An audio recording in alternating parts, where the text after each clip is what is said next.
welcome back to my YouTube channel. I hope everything is alright. I hope that you are doing fine. And yeah, so today, or maybe tonight, I don't know because it's 2 a.m. in the morning. So I'm going to talk about Colleen Hoover's books.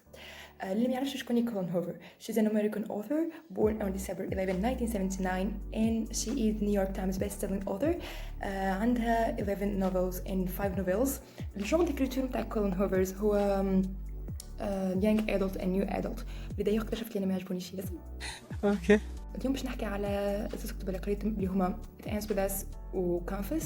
باش نبدا بالواحد. I'm going to be like warning. I'm going to be spoiler and I'm going to talk about the plot, the characters, what I like about the book, what I dislike about the book. So everything is gonna be like clear. So It Ends With Us كتابة خرج له 2016. The main character اسمها ليدي بلوم اللي هي باش تعيش قصة حب مع شخص اسمه رايكن كيد، وهي قصة حب باش تكون فاشلة for some reasons هذوك مهم باش يصنعوا الحكاية متاع القصة وهم باش يقدموا في الأحداث. ومع التأثر in the same time قصة حب عاشتها قبل مع شخص اسمه أتلس وقت اللي كانت أدوليسون تعيش مع دارهم وهو homeless guy.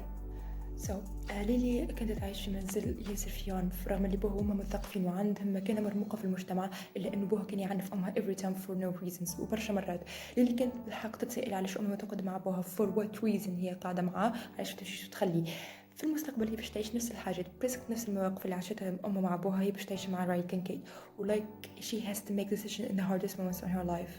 And this was interesting. Okay, let's talk a little about the things I like about the book. من الحاجات اللي عجبوني في الكتاب that the combination between the past and the present. يعني ليلي بروم ساعات تحكي لك على الباست متاعها through her diary، تحكي لك على أتلس، وساعات تحكي لك على البريزنت متاعها مع رويال. So this little combination was so interesting and I liked it so much.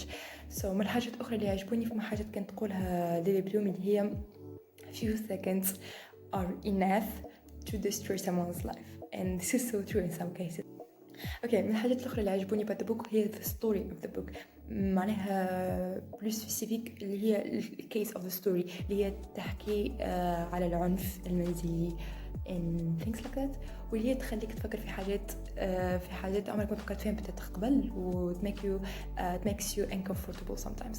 So yeah, okay. من الحاجات اللي ما عجبونيش ملا about the book هي the end خاطر it was so expected. معناها ما كانتش حاجه مفاجاه حتى طرف، يعني بتدخل انا من نص الكتاب صي عرفت لين شنو، اما معناها انا كنت افكر قلت يا ربي كنت تطلع النهايه حاجه اخرى معناها ماهيش متوقعه. بتدخل انا يعجبني الكتاب معناها خاطر the case is not good is not bad سامحني، ولا الاند تكون متميزه دونك حاجه ياسر واو. انا الغالب كانت حاجه متوقعه على الاخر و like تجربة تتوقعها من أول الكتاب زاد.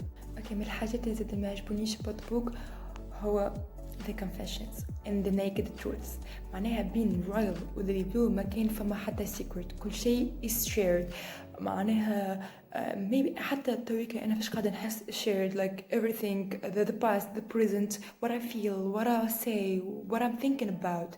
وهذه من الحاجات اللي ما عجبونيش حتى طرف، على خاطر كل إنسان لازم تكون عنده حاجة خاصة به، حاجة يحتفظ بها، أسرار له وحده يعني. وهذه اللي سبت بعض المشاكل راهم بعد في علاقتهم معناها naked truths and I didn't like that idea at all.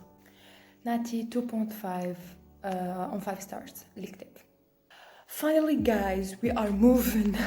دوكا باش نحكي على Confess. So it's 3 a.m. in the morning and I'm still filming. So yeah, so Confess خرج 10 مارس 2015. يحكي على two main characters. الأول اسمه أون، الثاني اسمه أوبرن. أون he is an artist وأوبرن يخدم في صالون حلاقة.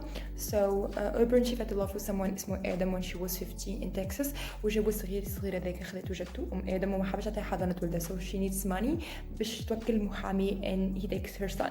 بالتالي باش تلقى روحها تخدم اسيستنت عند اون، ومن غادي باش تبدا طريق الحب نتاعهم، تبدا شجره الحب نتاعهم. So both of them will face a lot of problems and obstacles، على خاطر in the same time خو ادم باش يعترف بحبه لأوبرن، باش يحاول يضغط عليها وباش يحاول يستغل فرصه انه تنجم هي تشوف ولدها بمساعدته.